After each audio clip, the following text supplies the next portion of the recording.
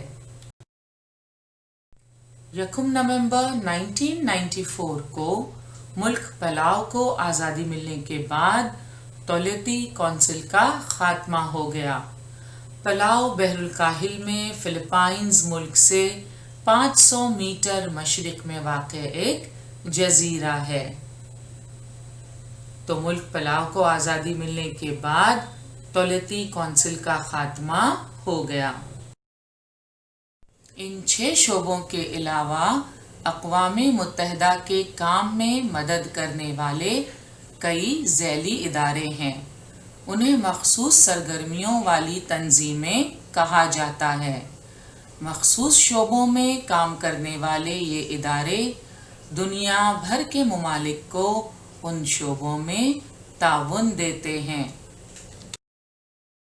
بین الاقوامی مزدور تنظیم، تنظیم برائے اناج و زراعت، عالمی تنظیم صحت، عالمی بینک، بین الاقوامی مالیاتی فنڈ، اقوام متحدہ کا مالیاتی فنڈ برائے اطفال، اقوام متحدہ کی تعلیمی، سائنسی اور ثقافتی تنظیم۔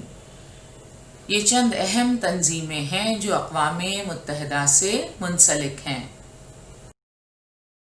اقوام متحدہ سے منسلک شعبوں کے نام دہراتے ہیں تاکہ یہ ذہن نشین ہو جائیں۔ بین الاقوامی مزدور تنظیم ILO یعنی انٹرنیشنل لیبر آرگنائزیشن، تنظیم برائے اناج و زراعت، food and agriculture organization of the United Nations, عالمی تنظیم صحت WHO یعنی ورلڈ ہیلتھ آرگنائزیشن۔ موجودہ حالات میں آپ نے اس تنظیم کا نام کئی دفعہ ٹیلی ویژن پر، اخباروں میں سنا ہوگا۔ WHO کی جانب سے موجودہ حالات میں صحت کے متعلق کئی گائیڈ لائنز جاری کی گئی ہیں۔ تو یہ ہے ورلڈ ہیلتھ آرگنائزیشن یعنی عالمی تنظیم صحت۔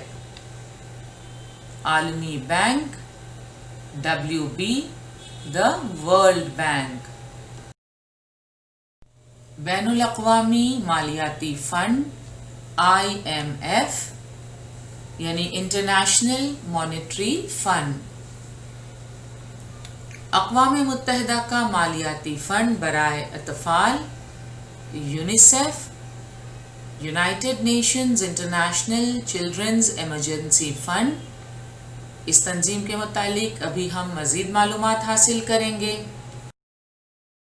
اور اقوام متحدہ کی تعلیمی، سائنسی اور ثقافتی تنظیم UNESCO United Nations Educational, Scientific and Cultural Organization, اس کے متعلق بھی ہم ابھی مزید معلومات حاصل کریں گے۔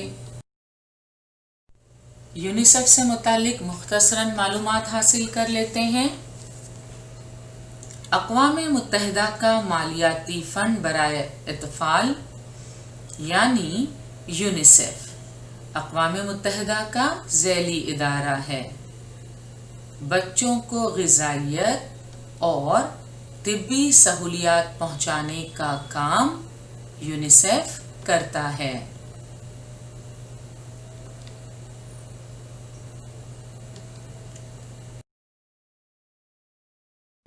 بھارت میں بچوں کے تغذیاتی مسائل پر مختلف کارگاہوں یعنی ورکشاپس کا انعقاد کیا جاتا ہے۔ تو United Nations International Children's Emergency fund یعنی یونیسیف اقوام متحدہ کا ذیلی ادارہ ہے۔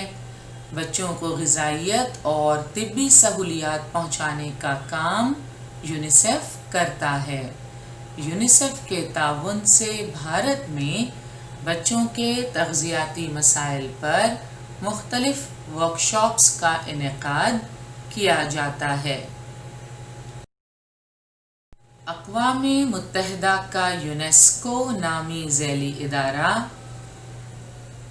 تعلیم، سائنس اور تہذیب و ثقافت کے درمیان معاونت کے ذریعے دنیا میں امن و سلامتی قائم کرنے کے لیے کوشاں رہا ہے۔ اقوام متحدہ کی تعلیمی، سائنسی اور ثقافتی تنظیم یعنی یونیسکو تعلیم، سائنس اور تہذیب و ثقافت کے درمیان معاونت کے ذریعے دنیا میں امن و سلامتی قائم کرنے کے لیے کوششیں کرتی ہے۔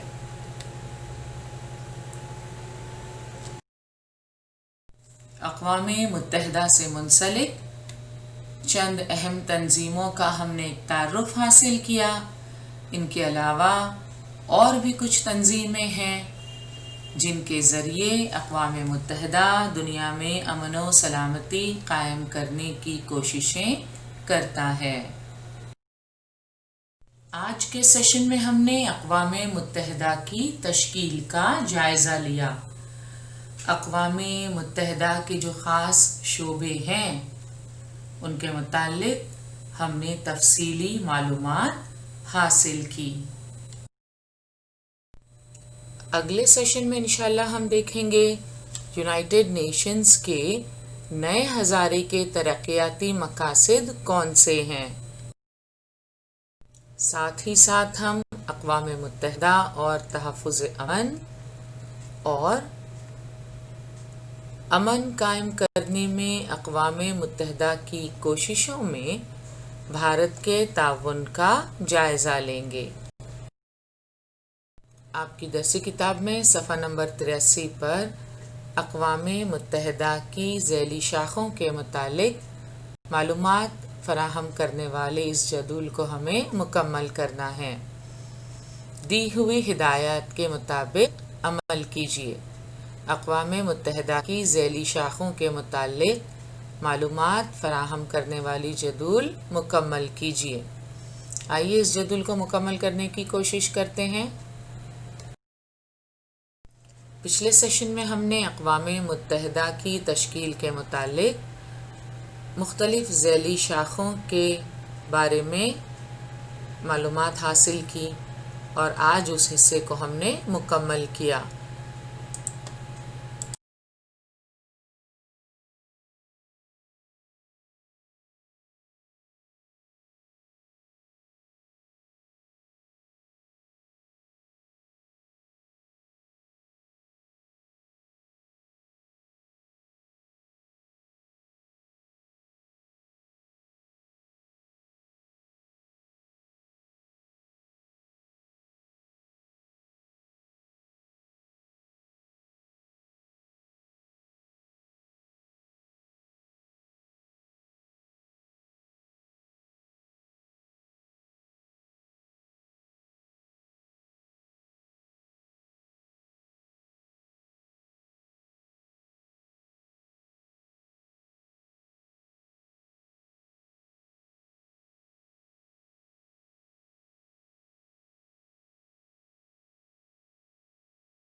آج کا ہمارا سیشن یہیں مکمل ہوا۔